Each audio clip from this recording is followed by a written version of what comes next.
Good day everyone, God's good all the time God's good. Guys, nandito tayo sa releasing area. Ipapakita ko sa inyo yung difference ni Expander GLS Automatic and then ni GLX Automatic. Ayan guys Guys, sisimulan natin sa kanyang front fascia. Guys, kung mapapansin nyo guys ayan. Parehas naman sila ngayon na naka-LED daytime running light. Ayan, may LED daytime running light din si GLX Automatic. Yung projector headlight niya, naka-LED rin. Ito si GLS. Yan. LED daytime running light, tapos projector light LED. Tapos, pagdating sa fog light, si GLS, yan, naka-LED yan. Si GLX, hindi siya naka-LED. Yan, halogen lang siya, bulb type lang. Yan, tapos, pagdating naman sa kanyang front grille design, guys, mapapansin nyo. Ayan, si GLX, wala siyang 360 o multi-aeron camera. Si GLS meron. Yan. Pansin nyo guys, ayan Ayan, 360 multi-aeron camera. Tapos, pagdating naman sa kanya tinatawag na aero skirt, yan, ito yung aero skirt ni GLS. Diba? Nakita nyo, gray and black, combination ng gray and black. Yan. Si GLS, pure black lang siya. Ayan, Ayan, pansinin nyo yung skirt ni GLS. GLX. GLX yan guys Full black lang siya. Tapos, siyempre, same naman sila ng kanyang mags. Ayan. Pagdating sa kanyang mags, same sila. Ayan. Ito si GLX.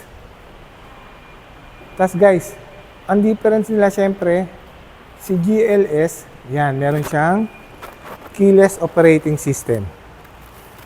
Ito yun. Ayan. Keyless operating system. O, tinatawag nating K-pub. Si GLX, twist key lang siya. Ayan, sorry guys medyo masikip kasi nasa releasing area lang tayo. Ayan twist key lang siya. Ayan. Pero may open and close yan. Tapos nga pala guys pakita ko rin yung rear skirt dito sa tailgate. Ayan yung difference din nila di ba? Yung skirt yung rear skirt ni GLX, yan, black lang siya. Pero aero skirt din. Pero si GLS, yan. Combination ng gray and black si GLS. Ayan, di ba guys? Ang laki ng difference nila, no? Tapos, syempre, parehas naman sila na merong integrated, Meron silang built-in spoiler. Yan, same yan, may built-in spoiler. Yun. Guys, ayun yung difference nila, sa exterior. Ngayon guys puntahan natin naman dito sa loob. Guys, checkin natin yung loob Hiram lang tayong susi kay guard. Guys, ngayon silipin natin yung loob nito ni GLX. Ayan guys, yan. Actually, si GLS, yung ganito ni GLS guys, leather, ito plastic. Yan. Tapos, syempre, pagdating sa multi-information display, si GLX yan, analog lang siya. Tapos, yung infotainment system niya, guys, 7-inch lang. Yan. Tapos, siyempre, pagdating naman sa transmission, guys, hindi siya naka-electronic parking brake with brake auto hold. Yan, lever type lang, yung conventional lang, yung parking brake ni GLX. Tapos, pagdating sa seat material, guys, hindi siya high fabric. Fabric seat lang siya. Tapos, yung steering wheel niya, hindi siya naka-leather wrap. Yan guys, hindi siya naka-leather wrap, tapos wala siyang push button. Tapos wala din siyang, pagdating naman sa kanyang dashboard guys, hindi siya naka-leather. Okay, iba rin yung itsura niya, plastic lang guys Yan guys tignan nyo. Tignan nyo yung loob Ayan yung loob ni GLX. Ito yung steering wheel niya. Ayan yung control niya, steering wheel niya ayan yung loob ni GLX. Di ba, lock pa yan. Ngayon guys pupunta tayo sa loob ni GLS. Ito guys, puntahan natin ngayon yung loob ni GLS. Ito guys, yan, di ba? Kanina guys, yung loob ni GLS, hindi ganito. Guys, hindi siya naka-leather, tapos plastic lang na itim. Tapos hindi rin ganito yung controls niya. Tapos dito guys, ayan yung dashboard. Sa dashboard, hindi siya naka-leather.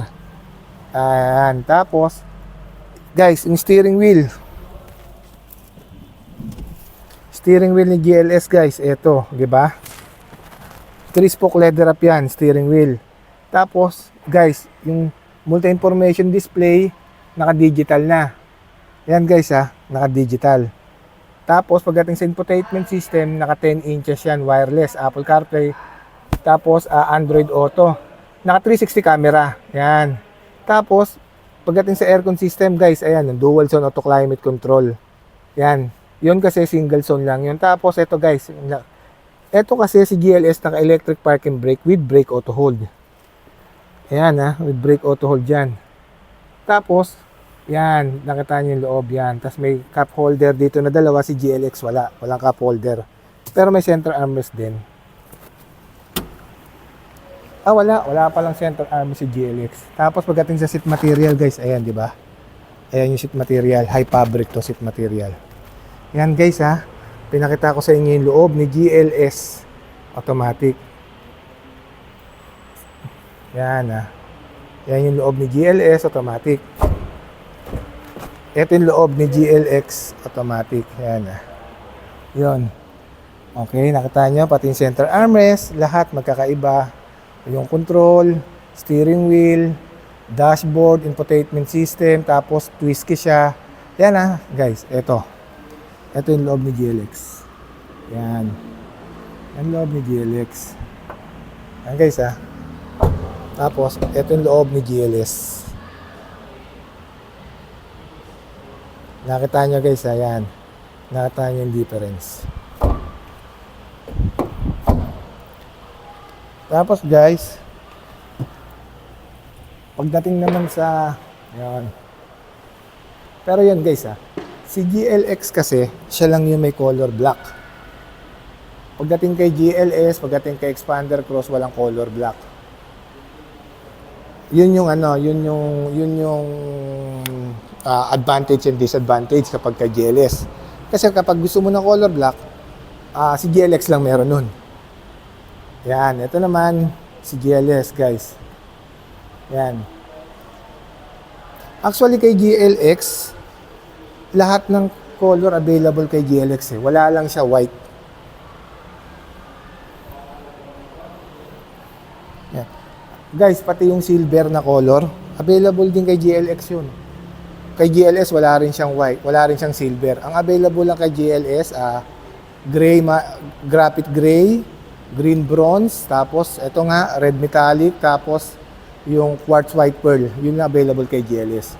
Kay GLX meron niyang graphite gray, meron niyang quicksilver, meron niyang yan black, meron din siyang wala siyang white. Ayan. Ayan guys ayan yung difference nila. Ayan guys, napakita ko na yung difference na exterior and interior ni GLX and ni GLS Expander. Yun na nga guys, napakita ko na sa inyo yung difference ni Expander GLX Automatic sa kanya Expander GLS Automatic. Ngayon guys pagdating sa promo guys, ang promo ni GLS Automatic, meron siyang 0 cash out.